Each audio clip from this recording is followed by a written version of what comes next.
बिस्मिल्लाहिर्रहमानिर्रहीम। अस्सलाम वालेकुम डियर स्टूडेंट्स, आई होप कि आप सब लोग ठीक ठाक होंगे। हमने chapter number 16 sport and movement second year biology का आगाज़ किया था और कल हमने उसका इंट्रोडक्शन पढ़ा था, जिसमें हमने जानवर और पौधों को कंपैरिजन किया था। फिर हमने प्लांट्स में कौन कौन से सेल्स हैं जो सपोर्ट करते हैं उसके बारे में पढ़ा था। आज हम प्लांट्स के बारे में पढ़ेंगे, significance of secondary growth in plants. मैं आपका teacher professor Ibrahim Haider Ali, government degree college Miyanchand. कि पौधों में जो सेकेंडरी ग्रोथ होती है उसकी अहमियत क्या है, सिग्निफिकेंस उसकी क्या है। तो इस टॉपिक को हम लेकर चलते हैं।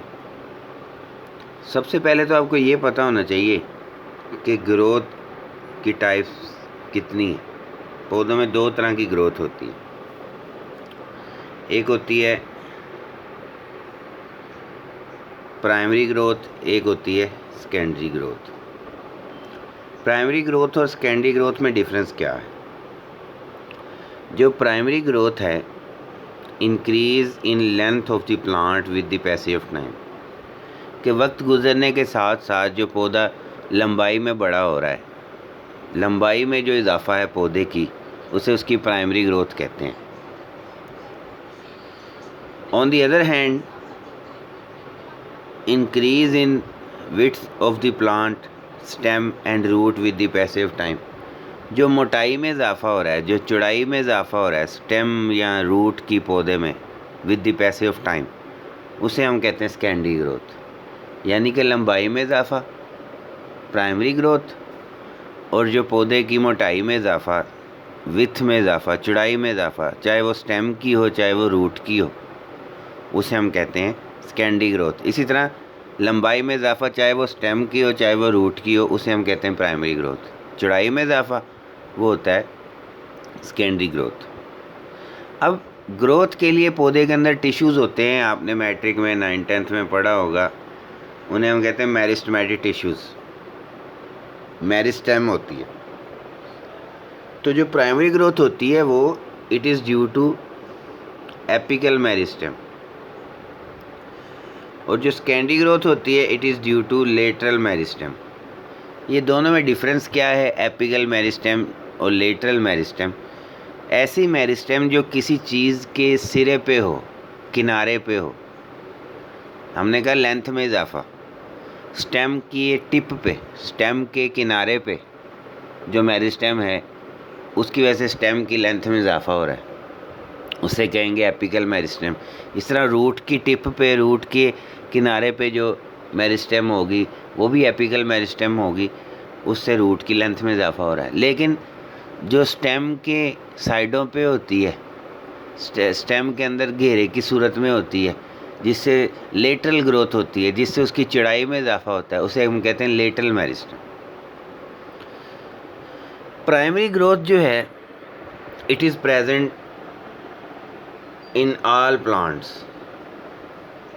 सारे पौधे ज़ाहिर है बड़े होते हैं, लेंथ में बढ़ते हैं, लेकिन सारे पौधे जो हैं वो चौड़ाई में नहीं बढ़ते। चौड़ाई में बढ़ने का मतलब है लकड़ी, वुड का बनना। तो सारे पौधे वुडी थोड़ी होते हैं। जैसे ये ग्रास है, ठीक है, जैसे ये गंदम है, जैसे ये चावल है, जैसे ये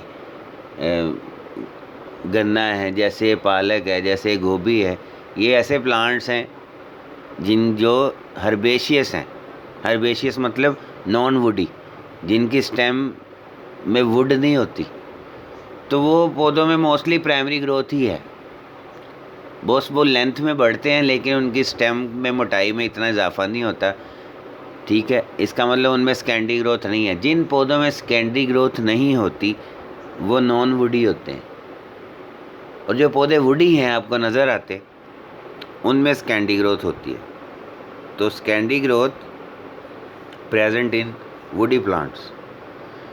अब प्राइमरी ग्रोथ, इसका मतलब ये नहीं है कि किसी पौधे में प्राइमरी है किसी में सेकेंडरी, ऐसा नहीं है। प्राइमरी ग्रोथ तो हर पौधे में ही है ना, हर पौधा लेंथ में बढ़ता है, लेकिन हर पौधा विड्थ में नहीं बढ़ता। जो पौधा सिर्फ लेंथ में बढ़ रहा है, उसकी स्टेम में इतनी मोटाई नहीं है, उसकी स्टेम में वुड नहीं बनी, तो इसका मतलब है वो उसमें सिर्फ प्राइमरी ग्रोथ हुई है, सेकेंडरी ग्रोथ नहीं हुई। उसकी स्टेम नॉन वुडी रहेगी, नरम रहेगी, हर्बेशियस रहेगी। और जो पौधा लेंथ में भी बड़ा, जो वो बड़ा हो रहा है, उसकी स्टेम भी मोटी हो रही है और उसमें वुड भी बन रही है, इसका मतलब उसमें पहले प्राइमरी ग्रोथ भी हो रही है, साथ उसमें फिर सेकेंडरी ग्रोथ भी हो गई, मोटाई में इजाफा।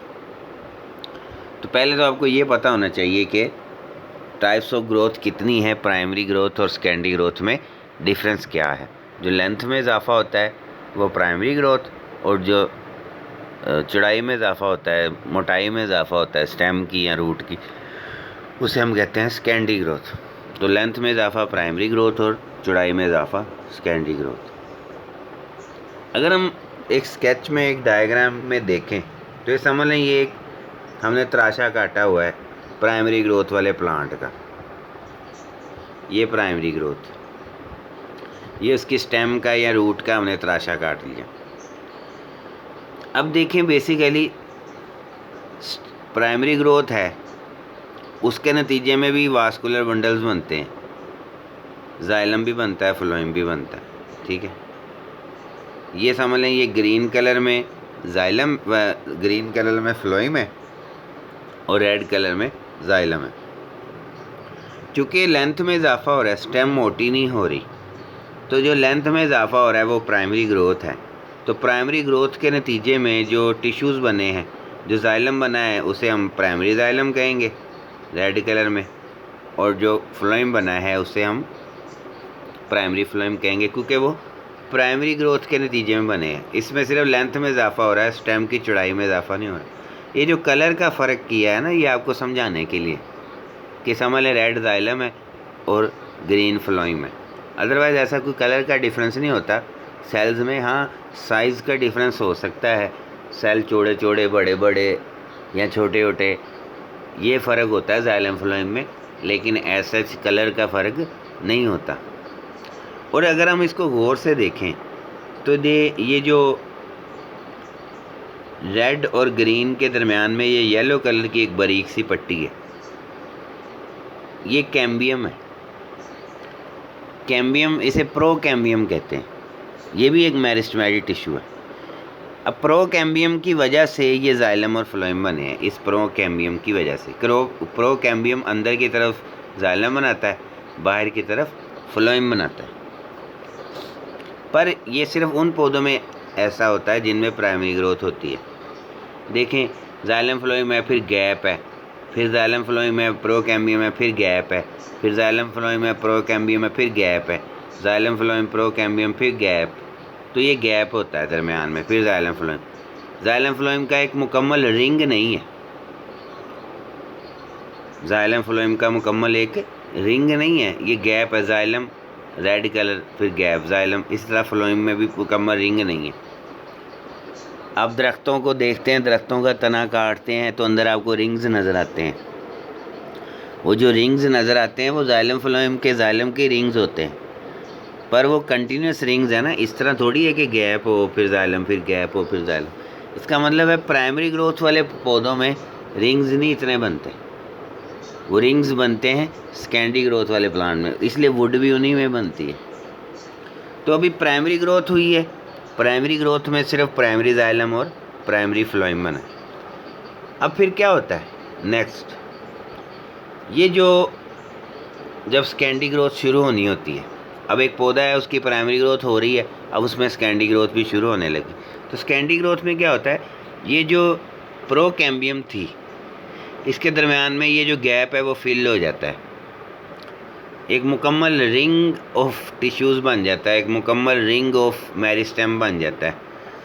जाइलम फ्लोएम का रिंग नहीं बना, पहले कैम्बियम का एक रिंग बना है। ये सारे जो छोटे छोटे टुकड़े थे कैम्बियम के, ये जुड़ गए और एक रिंग बन गया, एक सिलेंडर ऑफ सेल बन गया। ये हम समझ लें स्टेम पढ़ रहे हैं। तो इस कैम्बियम को हम कहेंगे जो अब नई बनी है, ये वाली, पहले यहाँ गैप था, अब यहाँ पे कैम्बियम बन गई, इसे हम कहते हैं इंटरफेसिक्युलर कैम्बियम। अब ये कैम्बियम डिवाइड होगी, अब यहाँ पे भी जाइलम बनना शुरू हो जाएगा गैप्स में भी, और बाहर की तरफ फ्लोएम बनना शुरू हो जाएगा।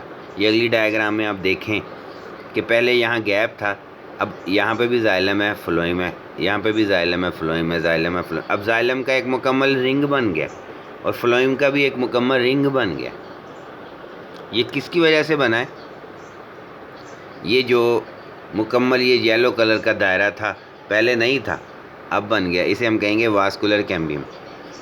वास्कुलर कैम्बियम ये बेसिकली ये पूरा रिंग है येलो कलर का।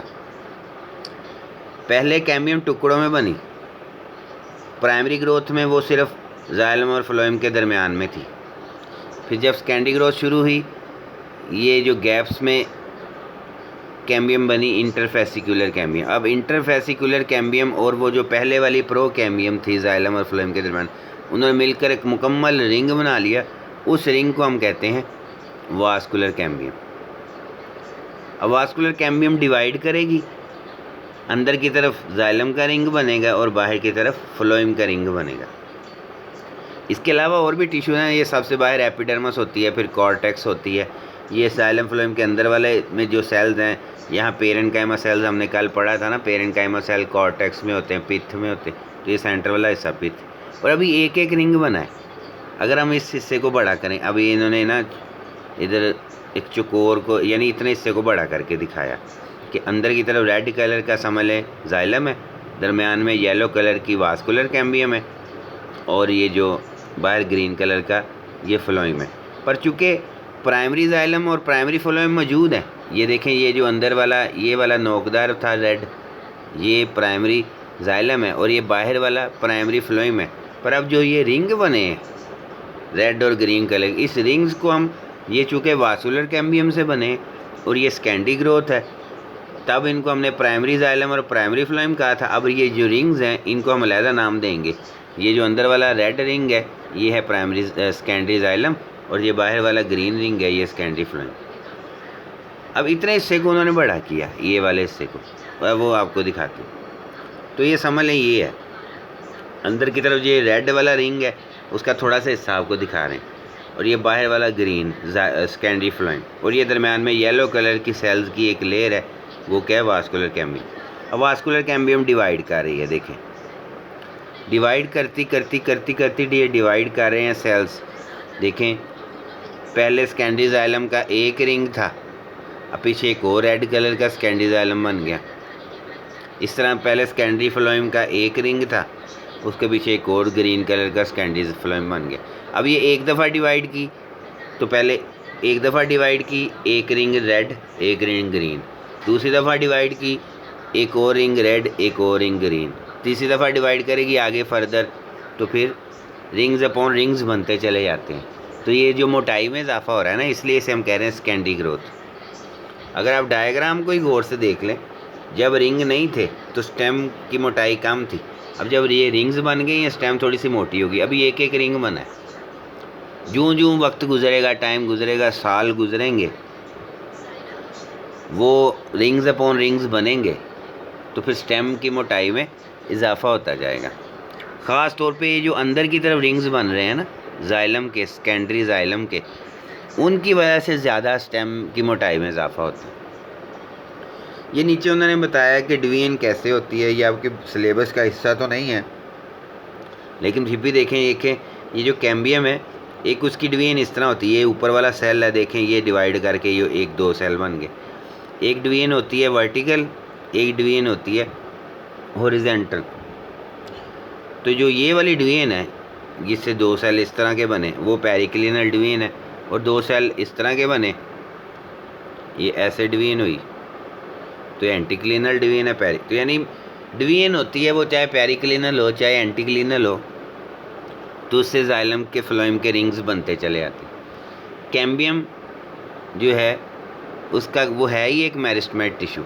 पीछे मैंने आपको बताया कि मेरिस्टेमेटिक टिश्यूज़ ऐसे टिश्यूज़ हैं जो जिनसे पौधे की ग्रोथ होती है, चाहे वो प्राइमरी ग्रोथ हो चाहे वो सेकेंडरी ग्रोथ हो। तो ये आपको अब डिफरेंस का पता होना चाहिए कि जब प्राइमरी ग्रोथ होती है तब क्या क्या होता है, और जब सेकेंडरी ग्रोथ होती है तब क्या क्या होता है। और सेकेंडरी ग्रोथ में सबसे ज़्यादा रोल किसका है? वास्कुलर कैम्बियम का। उसकी वजह से सेकेंडरी जाइलम बनता है और सेकेंडरी फ्लोएम बनता है। ये एक एक रिंग है, जैसे जैसे ग्रोथ बढ़ती जाएगी साल गुजरते जाएंगे। और ये मोस्टली क्या होता है, एनुअली रिंग्स बनते हैं। एक साल में समझ लें तकरीबन एक ही रिंग बनता है। अब आगे हम इसको लेके चलते हैं। अब ये जो स्कैंडी ग्रोथ हो रही है, इसकी इम्पोर्टेंस क्या है। जो स्कैंडी जाइलम अंदर की तरफ बना था, this Scandi xylem causes most of the increase in stem thickness, कि जो स्टेम की मोटाई में इजाफा हो रहा है, ये ज़्यादातर ये अंदर की तरफ जो जाइलम बन रहा है स्कैंडी जाइलम, उसकी वजह से हो रहा है। और बाहर की तरफ जो फ्लोइम बन रहा है, फ्लोइम जो है वो बाहर की तरफ बन रहा है। स्टेम की जो थिकनेस में इजाफा हो रहा है वो अंदर की तरफ जो जाइलम बन रहा है ना स्कैंडी जाइलम, उसकी वजह से हो रहा है। ओवर द ईयर्स, साल साल गुजरते जाते हैं, a woody stem gets thicker and thicker, और एक वुडी स्टेम जो है वो मोटी से मोटी होती चली जाती है। इसकी वास्कुलर कैम्बियम जो है layers upon layers, rings upon rings बनाती चली जाती है। अब ये जो लेयर्स हैं, ये रिंग्स जो बन रहे हैं, ये हमें नज़र भी आते हैं। अगर आप कोई दरख्त काटें, आपको अंदर की तरफ रिंग्स नज़र आते हैं। उन रिंग्स को हम एनुअल रिंग्स भी कह सकते हैं, क्योंकि वो एनुअली बनते हैं। Since one growth ring is produced in 1 year, a count of the rings at the base of the trunk indicate the age of the tree at the time it was cut, कि जब rings upon rings बनते हैं, तो जब आप दरख्त को काटेंगे तो वो जो रिंग्स हैं वो चूँकि एनुअली बने हैं, एनुअल रिंग्स की वजह से हम दरख्त की एज का अंदाज़ा लगा सकते हैं। जितने रिंग्स नज़र आ रहे हैं आपको, ये तो अंदाज़ा हो जाता है कि कम से कम इतने साल तो वो ओल्ड होगी स्टेम, क्योंकि हर साल एक रिंग बनता है। अगर आपको वहाँ पे कोई 100 रिंग्स गिन ली है आपने, तो इसका मतलब कम से कम वो 100 साल पुराना होगा, 100 से ज़्यादा ही होगा, कम नहीं हो सकता। तो बेसिकली थिकनेस में जो इजाफा हो रहा है वो स्कैंडी ग्रोथ है। अब जाइलम बनता चला जा रहा है, एक रिंग बना, फिर उसके पीछे दूसरा रिंग, फिर उसके पीछे तीसरा रिंग, फिर उसके पीछे चौथा रिंग, फिर उसके पीछे पांचवा रिंग, रिंग्स बन रहे हैं। तो रिंग्स अंदर की तरफ चली जा रहे हैं, बाहर की तरफ नए बनते जा रहे हैं। अब जाइलम का काम क्या होता है, अगर आप ये डायग्राम में देखें ना, ये एक दरख्त का तना काटा, ये आपको अंदर ये रिंग्स नज़र आ रहे हैं। बेसिकली ये रिंग्स नज़र आ रहे हैं, ये पिथ है, ये रिंग्स नज़र आ रहे हैं। अब ये जो वुड बन चुकी है, दरख्त लकड़ी बन चुका है। अब जो पर वुड जो होती है दरख्त के अंदर, उसकी दो तरह की टाइप्स हैं। एक होती है सैप वुड, एक होती है हार्ट वुड। हार्ट वुड और सैप वुड में फ़र्क क्या है, जैसे जैसे ट्री ओल्ड होता है, जो कुछ एनो रिंग्स होते हैं जो एक्टिव होते हैं। जाइलम का काम क्या है, पानी की ट्रांसपोर्ट। जैसे रिंग्स अपॉन रिंग बनेंगे जाइलम के, तो जो पुराने रिंग्स होंगे वो अंदर वाले, उनका फंक्शन ख़त्म हो जाता है। जैसे जैसे जाइलम ओल्ड हो जाता है, उसका फंक्शन ख़त्म हो जाता है। तो जो बाहर रिंग्स बने हैं जाइलम के, वो पानी की ट्रांसपोर्ट कर रहे होते हैं, पानी नमकियात न्यूट्रिएंट्स की, लेकिन अंदर वाले जो ओल्ड रिंग्स हैं उनका फंक्शन ख़त्म हो जाता है। तो जो एक्टिव पोर्शन है जिसमें से पानी नमकियात गुजर रहे हैं, उसे हम कहते हैं सैप वुड। और जो अंदर वाला हिस्सा है जो नॉन कंडक्टिंग है, जिसमें से पानी नमकियात नहीं गुजर रहे, वो ओल्ड है, उसे हम कहते हैं हार्ट वुड। फिर हार्ट वुड का फंक्शन क्या है, जब उसमें पानी नमकियात नहीं गुजर रहे, तो कुछ पौधे क्या करते हैं, ज़्यादातर the heart wood accumulates a variety of chemical. Heart wood में बहुत से केमिकल स्टोर होते हैं, रेजिन्स, ऑयल्स, गम्स, टेनिन्स। इनसे क्या होता है, these provide a resistance to decay and insect attack. इन केमिकल्स की वजह से लकड़ी गलती सड़ती नहीं है, उसको हशरात का अटैक नहीं होता। ख़ास तौर पे अक्सर हम देखते हैं ये जो किकर है, किकर का दरख्त, उसकी किकर की लकड़ी से कहते हैं ना, इसको दीमक नहीं लगता। क्यों? क्योंकि उसके स्टेम के अंदर जिन लकड़ी के बारे में ये कॉन्सेप्ट है कि इसको कीड़ा नहीं लगता, इसको दीमक नहीं लगता, वो इसी वजह से कि उस वुड के अंदर केमिकल्स होते हैं, ऑयल्स होते हैं, रेजिन्स होते हैं। अक्सर आप दरख्त को देखें ना किकर के, उसमें से गूंदनुमा स्टेम, उसमें से स्टेम में से गूंद निकल रही होती और गम निकल रही होती, वो इंसेक्ट के अटैक को रोकने के लिए। तो यानी कुछ पौधे तो अपनी हार्ट वुड के अंदर फिर गम्स, ऑयल्स, रेजिन्स ये स्टोर करके रख लेते हैं। उसमें उन्होंने मिसाल दी है रेड सीडर, ये दरख्त है पूरा एक, और एक कोनिफर, ये जो पाइनस वगैरह होते हैं, ठीक है।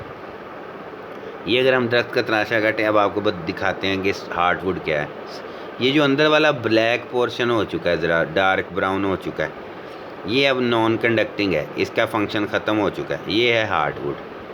और ये जो बाहर वाला हिस्सा जो अभी यंग है, जो अभी इतना ब्राउन नहीं है, ये लाइट सा है, इस लाइट हिस्से को कहते हैं सैपवुड। इसमें से जाइलम फ्लोएम, इस जाइलम में से पानी नमकियात गुजर रहे होते हैं। ये अंदर वाला जो ब्लैक है, जाहिर है ये बाहर की तरफ रिंग्स बने जा रहे हैं, बाहर की तरफ, तो मोटाई में इजाफा हो रहा है। तो ये जो अंदर वाले रिंग्स हैं ये ओल्ड हैं, सबसे पुराने हैं, इस वजह से हार्डवुड का फंक्शन ख़त्म हो चुका है, क्योंकि ये ओल्ड वुड है। और रिंग्स बने जाएंगे तो फिर और हार्डवुड में रिंग्स इकट्ठे होते जाएंगे बाहर। तो कुछ ही रिंग्स हैं जो बाहर वाले हैं जो फंक्शन कर रहे हैं, अंदर वाले जो पुराने रिंग्स हैं उनका फंक्शन ख़त्म हो चुका है। तो अंदर वाली जो ब्लैक वुड है वो हार्डवुड, और बाहर वाली जो यंग वुड है, लाइट वाला हिस्सा हल्के रंग का, वो है सैपवुड। वो कोई भी दरख्त आप काटें, आपको अंदर सेंटर वाला हिस्सा ब्लैक ब्लैक लगेगा, बिल्कुल ब्लैक ना भी हो लेकिन वो डार्क ब्राउन सा होगा, और बाहर वाला हिस्सा ज़रा लाइट ब्राउन सा होगा, या आप कह लें कि वो यंग, उसमें पानी नमकियात गुजरे होते। Callus formation. एक और पौधों की खूसियत ये है कि जब पौधों को कोई कट लगता है, जैसे हमें कोई चोट लगती है, ज़ख़म होता है, कुछ देर ब्लीडिंग होती है, लेकिन वहाँ पे ब्लड क्लॉट बन जाता है, वो खून का जो जम जाना, 2-4 दिन वो वहाँ पे ब्लड क्लॉट बना रहता है, वो ज़ख़म आहिस्ता आहिस्ता भर जाता है, और फिर 2 हफ्ता 10 दिन बाद फिर वो ब्लड क्लॉट भी उतर जाता है और वो ज़ख़म ठीक हो जाता है। सेम इसी तरह पौधों में भी जब कोई पौधों को कोई कट लगता है, वहाँ पे सेल्स आते हैं, वो कैम्बियम के सेल्स ही होते हैं, वही कैम्बियम जिसने ग्रोथ करवाई, प्राइमरी ग्रोथ, सेकेंडरी ग्रोथ, वो लेटरल मेरिस्टेम, वो जो कैम्बियम जिससे सेकेंडरी ग्रोथ हुई। एपिकल मेरिस्टेम से तो लेंथ में इजाफा हो रहा था, पर एपिकल मेरिस्टेम वो जो प्राइमरी ग्रोथ में भी अंदर कैम्बियम हमने दिखाई थी, जिससे प्राइमरी जाइलम और प्राइमरी फ्लोएम बना था। ये देखें ना, ये प्रो कैम्बियम इधर भी है। जब सेकेंडरी ग्रोथ हुई है तब भी वास्कुलर कैम्बियम मौजूद है। तो यानी जब पौधों को कोई कट लगता है, चाहे वो उनकी स्टेम को लगे, चाहे उनके किसी और हिस्से में लगे, तो पौधे के अंदर जो कैम्बियम सेल्स हैं वो डिवाइड करते हैं, और वो वाला हिस्सा वहाँ पे कैलस बन जाता है, या वो टिश्यू बन जाता है ज़ख़म वाले हिस्से में। वहाँ पे असल में पेरेन्काइमेटस सेल्स होते हैं जो तेज़ी से डिवाइड करते हैं उस डैमेज एरिया में। यहाँ पे ये एक दरख्त का तराशा दिखा है, यहाँ पे ये देखें, ये कैलस बना हुआ,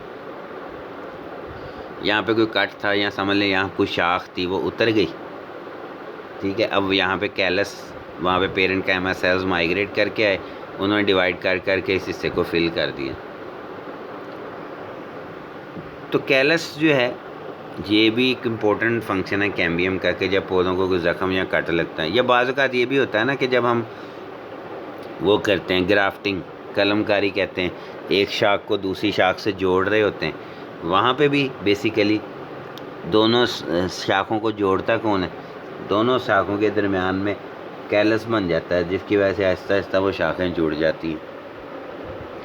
callus also unites the branches during budding and grafting.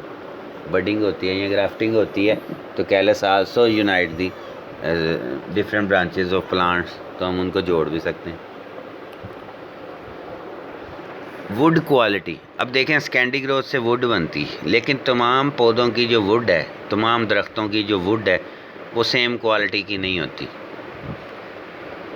और वो क्वालिटी ही डिटरमिन करेगी कि वो लकड़ी वो किस काम में आ सकती है।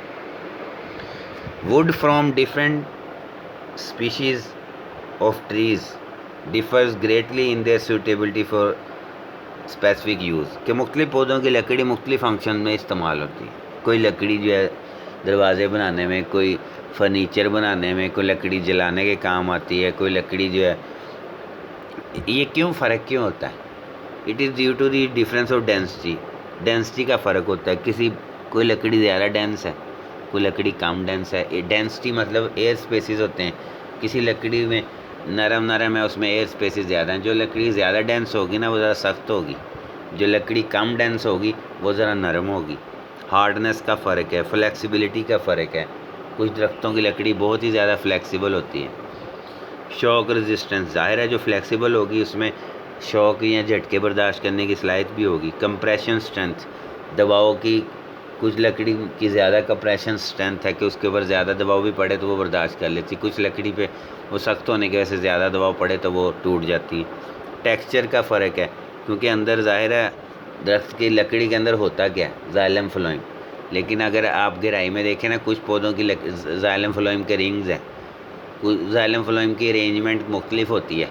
किसी पौधे में जाइलम फ्लोएम जो है स्टार शेप अरेंज होता है, किसी पौधे में जाइलम फ्लोएम जो है रिंग की सूरत में होता है। तो ये टेक्सचर का भी फ़र्क होता है, उस पर भी डिटरमिन होता है लकड़ी की क्वालिटी।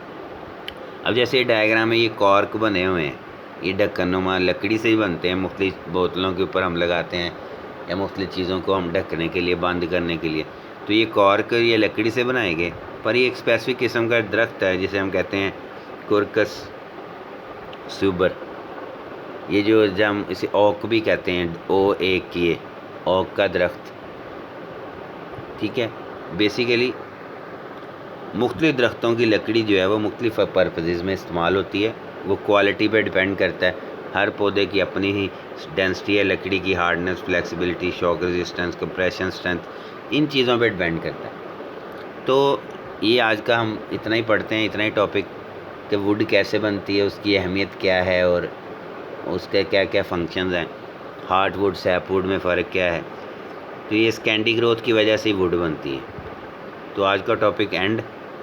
कोई भी क्वेश्चन हो, कोई भी कन्फ्यूजन हो तो मैं आपका टीचर हाज़िर हूँ। आप लोग इनबॉक्स में मैसेज करें, मैं इंशाल्लाह आपका रिप्लाई करूँगा।